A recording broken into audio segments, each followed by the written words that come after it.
First of all, I want to just talk with you about your vision for broadband in Washington State. You had a bill last year. Tell me first about what you accomplished last year, okay? Well, I'm very happy about the progress that the results of that bill passing has made for rural America. Already, we've seen a lot of projects begin.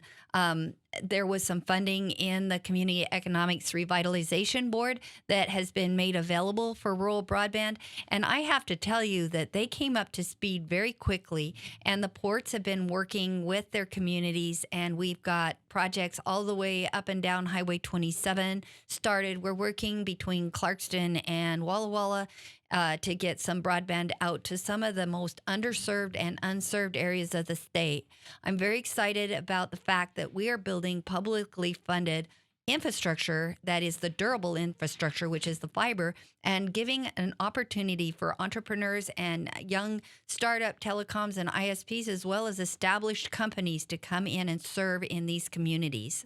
But this was only basically the beginning, is it not? I mean, you're looking this year to do more. What would you say needs to be done now? You know, there's, again, I'm really happy that the governor has come along and is very interested in doing something more on the project. And he's put a pretty nice proposal together, working hard bipartisan with me and others in the space to get another bill out that does something very similarly through the Public Works Board, where they will also offer grants and loans to communities that would like to have some help in coordinating, planning, and constructing broadband fiber using some of the public entities. It's pretty broad-reaching, whether it's cities, PUDs, ports, tribes.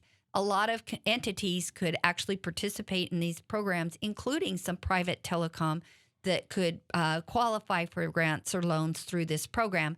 And it will, again, work. But I encourage the governor and others to think that, you know, when you're investing public funds, you want to invest for the long term. So we want to make sure that they help us build fiber to the home, fiber to the business communities, so that we can be competitive in every area of our state in the global marketplace.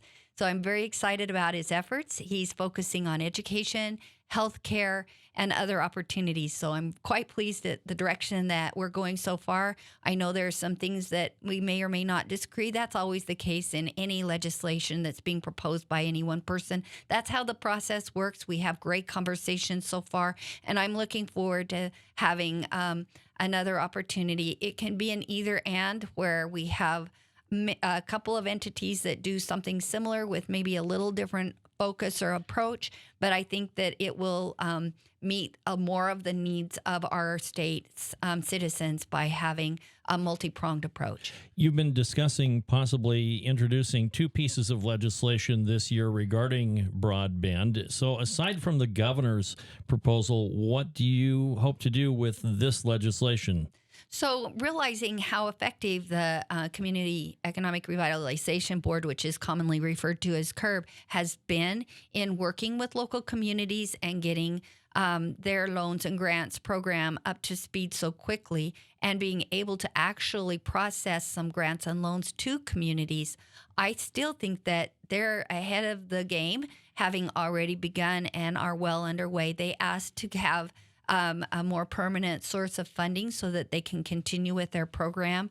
And I am going to go ahead and support that effort if all possible. And then, of course, having Public Works Trust Board or Public Works Board come in, that Public Works Board is a sister agency to CURB, and they have an infrastructure focus. And I agree with the governor that broadband fiber is infrastructure. I hope that we understand that dark fiber in an open access network model is revolutionary for reaching rural communities and really leveraging the ability of a public-private partnership so that it is affordable for telecommunications companies to come in and serve in areas that have a less dense population and maybe a little bit more difficult time making a quality business case to serve those communities. So being able to share those expenses in in a collaboration is a great way to get fiber out to underserved areas. Can we do this without creating a new department or a new bureaucratic office?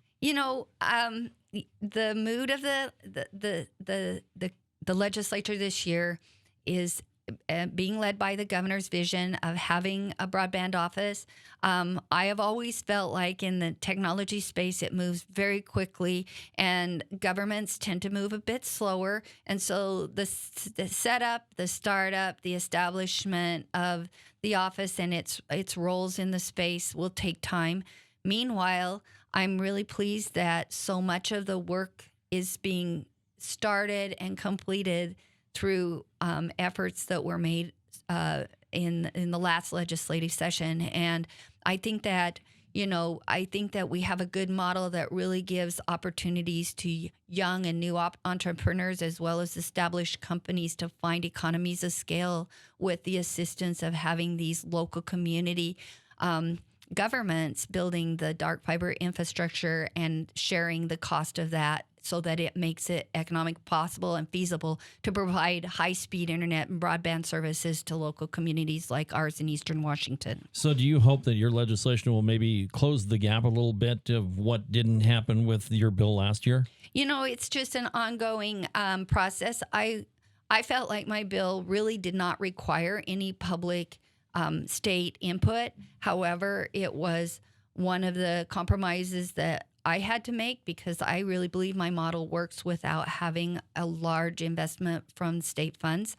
But, when it rolled out and I saw the good that was being done through the CURB board and the things that they were able to accomplish, they really did fill an information gap, and they were able to network all of the different entities that maybe local communities wouldn't be familiar with. So they ended up being an information resource, and they ended up being someone who could make connections and make relationships happen for local communities, local governments that have never maybe worked in this space. So I'm really happy that CURB came along and did that, and I see a real need for that. And so I fully support their efforts, and I think that Public Works will also be able to do more of that as well, maybe with different partners or the same partners or a broader network of people. Really, broadband is about connecting people, and I think that the state can have a role in that.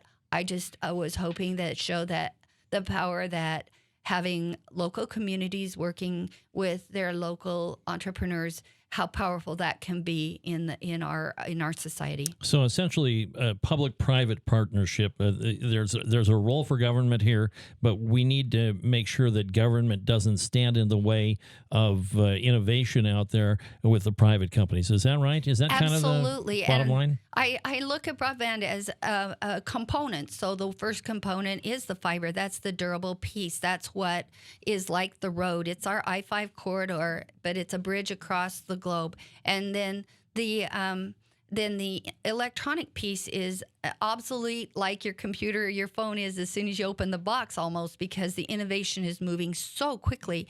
That's a great place where the private sector can keep all their consumers, their customers up with the greatest technology and that makes it possible. So I see the private sector as being able to provide the services on the fiber, and that we as a government don't have to try and keep up with technology and innovation. It's not possible, but we certainly can provide a platform. And these programs, these loans and grant programs, give loans for 10 and 15 and 20-year terms. You want what the public purchases to be durable through the term of the loan at least, and certainly fiber has a long lifespan. It can last for many, many years past the term of that loan. And so in my opinion, it makes sense to have public investment where it has been impossible for a private telecommunications company to find a business case, and we can leverage that power of local communities to build something that will last and provide access to their customers across to be able to keep up with the pace of technology. All right, Representative Mary Dye, thank you very much. Thank you very much.